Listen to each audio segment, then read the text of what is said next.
ආයුබෝවන් හැමෝටම අද අපි කතා කරන්නේ ලග්න චක්‍රයේ දෙවෙනි ලග්නය වන පුෂ්ප ලග්න හිමියන්ගේ මේ මාසයේ පලාපල ගැනයි. ඔබ ස්ථාවරත්වයට කැමති කෙනෙක් නම් මේ මාසයේ ඔබට මොන වගේ බලපෑමක් ඇති කරයිද? විශේෂයෙන්ම මුදල් සහ දේපල පැත්තෙන් ඔබට නියත වාසි මොනවද කියලා අද අපි වීඩියෝ එකෙන් විස්තරාත්මකව බලමු. වෘෂභ ලග්න හිමියන්ට මේ මාසය හඳුන්වන්න පුළුවන් ආර්ථික සමෘද්ධියේ මාසයේ විදියට. මේ මාසයේ ආරම්භයේ සිටම ඔබේ සම්පූර්ණ අවධානය යොමු වෙන්නේ ඔබේ මූලමය තත්ත්වයන් ශක්තිමත් කරගන්න එක ගැන. මෙතෙක් තිබුණු ආර්ථික ගැටලු මගහැරී ගොස් යම් ස්ථාවරත්වයක් ඇති කරගන්න ඔබට අවස්ථාව ලැබෙනවා. බැංකු කටයුතු හෝ මූල්‍ය ආයෝජන සැලසුම් කරනවා නම් ඒවා සාර්ථක කරගන්න මේ කාලය ඉතාමත් හොඳයි. ඒ වගේම දීර්ඝකාලීන ආර්ථික ඉලක්ක වෙත යන්න නව ආයෝජන අවස්ථා ගැන ගවේෂණය කරන්නත් අමතක කරන්න එපා. ඔබේ නිවස අලුත් වැඩියා කරන්න හෝ අලංකරණය කරන්න අදහසක් තිබුණා නම් මේ මාසයේ ඒ සඳහා ඉතාමත් සුබ කාලයක්. ඒ වගේම ඉඩකඩම් නිවාස හෝ වාහන මිලදී ගැනීමට බලාපොරොත්තු වන අයටත් මේ මාසය තුල සුබදායී වාතාවරණයක් නිර්මාණය වෙනවා.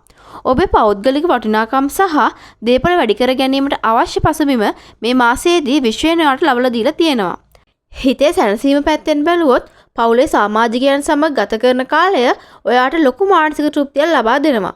වැඩ අධික බව නිසා මගහැරුණු පවුලේ බැඳීම් අලුත් කරගන්නත් ආදරණීයයන් සමග සතුටින් කාලය ගත කරන්නත් මේ කාලය පාවිච්චි කරන්න.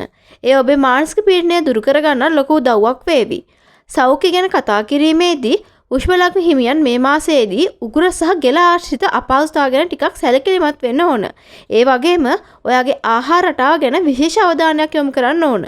නිරෝගීව ඉන්න නම් පෝෂ්‍යදායී ආහාර වේල ලබා ගැනීමට උත්සාහ කරන්න.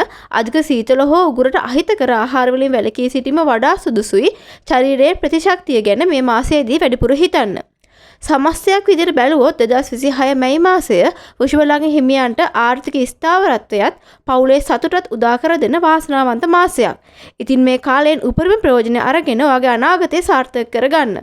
මේ වීඩියෝ එකට ඔයා කැමති නම් ලයික් කරන්න, ඔයාගේ අදහස් අනිවාර්යයෙන්ම කමෙන්ට් කරන්න.